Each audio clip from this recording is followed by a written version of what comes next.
Tumingin sa amin.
Tabi natin yung istro kasi sayang. Gamit mo na istro.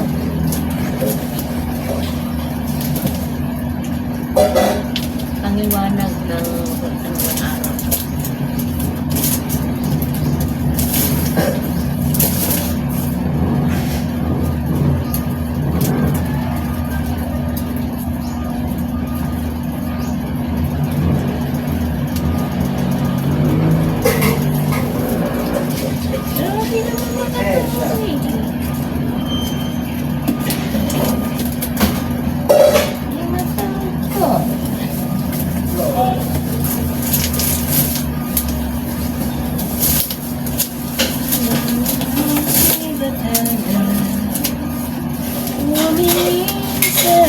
Nabigat pa kasi puro dilata. Ito, nabigat. Puro dilata. Nabigat. What the heck? Mabigat para puro dilata. Mabigat, mabigat, mabigat. Si, oh my God. Mga noodles. Noodles ang iba nito.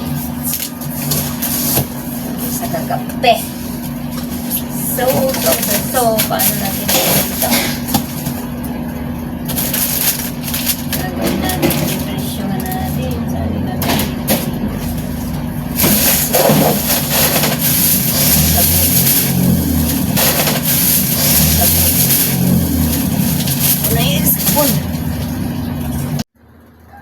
Ay, nako. Napagod ako mag-unboxing at saka maglagay ng price. Mahirap pala. Mahirap para bang negosyo. Kikita ka nga ng pera, pagod ka rin, di ba? Pero at least, wala kang amo, sarili mo, di ba? Mahirap yung nangamuhan ka pa. Pagod na pagod ka, nangamuhan ka. Tapos, pagalitan ka pa pag nagkamali ka. Pag sarili mong negosyo, hawak mo oras mo. Kahit magpagbagal-bagal ka, kahit matulog ka pa, kahit tulugan mo pa, kahit di mo ituloy kasi pagod ka na. Walang makialam sa'yo dahil sarili mo, di ba? Yun ang kagandahan dun guys, pag may sarili mo yung negosyo mo, so hawak mo lahat ng oras mo, di ba? Pag nangamuhan ka kasi, di ba? Nangamuhan ka, nagtatrabaho ka, may amo ka. Nako, laging nasa mindset mo lagi na pagalitan ka pag nagkamali ka, pagalitan ka pag nagbagal-bagal ka, pagalitan ka pag nalilit ka, pauwiin ka pag nalilit ka, di ba? Mahirap, di ba? So, mas maganda na yung sarili. Pagod man, okay na. Makita naman ng pera, di ba guys? Thank you for watching my video. Salamat sa pagpakinig sa aking mga share. Marami din kayo matutunan sa magnegosyo na kayo para kahit pa paano, doon nyo nakukunin yung pang-ulam nyo araw-araw, di ba? Pang-kape, pang-merienda, dito ko nga kinukuha eh. Pang-kape, pang-merienda namin, di ba? Pang-ulam, di ba? Bigas na lang ang bilhin mo. So, kung iba-iba dyan, mga ano dyan, doon mo na sa tindahan kunin. Di ba? Libre na, kaysa naman walang pupasok, di ba? Okay.